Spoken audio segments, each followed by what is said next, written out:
Hi dears, welcome back to my channel. അപ്പോൾ ഒരു ചക്ക വരട്ടിൻ്റെ റെസിപ്പി ആയിട്ടാണ് ഞാനിന്ന് വന്നിട്ടുള്ളത്. അപ്പോൾ ഇങ്ങനെ ഒരു വിഭവം ഉള്ളത് തന്നെ ഞാൻ അറിയുന്ന ഈ അടുത്താണ് കേട്ടോ. നമ്മൾ ചക്ക വെച്ചിട്ട് ഇങ്ങനത്തെ ഒരു സ്വീറ്റിൻ്റെ റെസിപ്പി ഉണ്ട് എന്നുള്ളത് തന്നെ അറിയുന്നത്. അപ്പം ഈ അടുത്തായിട്ട് എൻ്റെ നാത്തൂന് ഉണ്ടാക്കിയ ടൈമിലാണ്. അന്ന് തന്നെ എനിക്ക് ഭയങ്കരമായിട്ട് ഇഷ്ടമായി. അങ്ങനെ ഇൻസ്പയർഡായിട്ട് ഞാനും ട്രൈ ചെയ്ത് നോക്കിയതാണ് കേട്ടോ. അപ്പോൾ ഇത് നമുക്ക് ഒരുപാട് കാലം സൂക്ഷിച്ച് വെക്കാൻ പറ്റുന്ന ഒരു തരം ഡെസേർട്ടിൻ്റെ റെസിപ്പിയാണ്. അപ്പോൾ പണ്ട് കാലങ്ങളിലൊക്കെ ഇങ്ങനത്തത് ഉണ്ടാക്കി എടുത്ത് വെച്ചിട്ടുണ്ടായിരുന്നു. കുറേ കാലം എടുത്ത് വെക്കാൻ വേണ്ടിയിട്ടാണ് ഇങ്ങനെ ഉണ്ടാക്കിയിട്ടുണ്ടായിരുന്നത്.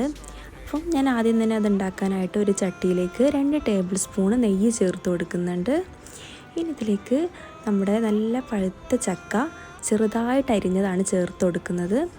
ഇത് പെട്ടെന്ന് ഒരുപാട് സമയം വെച്ച് ഉണ്ടാക്കുന്നതാണ്. അത് പെട്ടെന്ന് ഉണ്ടായി കിട്ടാൻ വേണ്ടിയിട്ട് നമ്മൾ ഈ ചക്ക മിക്സിയിലിട്ടിട്ടൊന്ന് ജ്യൂസ് അടിച്ചിട്ട് നെയ്യിലോട്ട് ചേർത്ത് കൊടുത്താലും മതി. ഇനി ഇതിലേക്ക് ഒരല്പം ഉപ്പും കൂടെ ചേർത്ത് കൊടുത്തിട്ട് ഒന്ന് മിക്സാക്കി എടുക്കുന്നുണ്ട്. ഇനി ഇത് കുറേ നേരം വെച്ചിട്ട് നല്ല വേവിച്ചെടുക്കണം. അങ്ങനെ വെന്ത് വന്നു കഴിഞ്ഞാൽ നമ്മളിതിലേക്ക് 1 കപ്പ് ശർക്കരപ്പാനി അരിച്ചിട്ടുള്ളത് ചേർത്ത് കൊടുക്കുന്നുണ്ട്.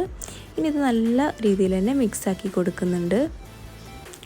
ഇനി നല്ല മധുരമുള്ള ചക്ക ആണെന്നുണ്ടെങ്കിൽ നമ്മൾ ശർക്കരപ്പാനിക്ക് പകരം തേങ്ങാപ്പാലിലൊക്കെ നല്ല വറ്റിച്ചെടുക്കണമെന്നുണ്ടെങ്കിൽ ഇതിലും ടേസ്റ്റ് ആയിരിക്കും. ഇനി ഇതിലേക്ക് ഞാൻ ഒരു 1/4 ടീസ്പൂണ് ഏലക്കാപ്പൊടി ചേർത്ത് കൊടുക്കുന്നുണ്ട്. ഇനി ഇത് നല്ല രീതിയിൽ തിളച്ച് നമ്മുടെ ചക്കയൊക്കെ വെന്ത് ഉടഞ്ഞ് വരണം. അപ്പോൾ ഈ ചക്ക നമ്മൾ ജ്യൂസ് അടിച്ചിട്ടാണ് ചേർക്കുന്നുണ്ടെങ്കിൽ പെട്ടെന്ന് തന്നെ ഇത് വെന്ത് കുറുക്കിയെടുക്കാൻ പറ്റും.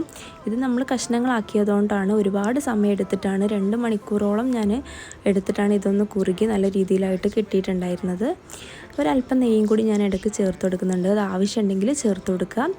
ഇത് നമ്മൾ ഇളക്കിക്കൊണ്ടേ ഇരിക്കണം. അതുകൊണ്ടാണ് ഒരുവിധം ആളുകൾക്കൊക്കെ ഇത് പൊതുവേ മടിയാണ് ഇത് ഉണ്ടാക്കിയെടുക്കാൻ വേണ്ടിയിട്ട്. അപ്പോൾ ഇത് ഇളക്കി ഇതിലുള്ള വെള്ളമൊക്കെ മാക്സിമം വറ്റിച്ചിട്ട് കുറുക്കിയെടുക്കുകയാണ് ചെയ്യുന്നത്. അപ്പോൾ ഇതിൽ ഒരുപാട് ഇൻഗ്രീഡിയൻസ് ഒന്നും വേണ്ട.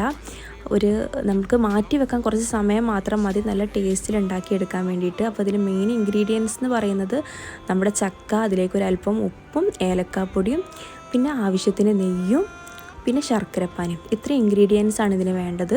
ഇത് നല്ല രീതിയിൽ നമ്മൾ കത്തിച്ച് ഇളക്കി കുറുക്കിയെടുത്ത് അതിൻ്റെ വെള്ളം മാക്സിമം വറ്റിച്ചെടുക്കുകയാണ് ഇതിൻ്റെ മെയിൻ റെസിപ്പി എന്ന് പറയുന്നത്. അപ്പോൾ അത് നല്ല രീതിയിൽ തന്നെ വെന്ത് കിട്ടിയിട്ടുണ്ട്. അപ്പോൾ ഇതിലുള്ള വെള്ളങ്ങളൊക്കെ വറ്റി വന്നിട്ടുണ്ട്.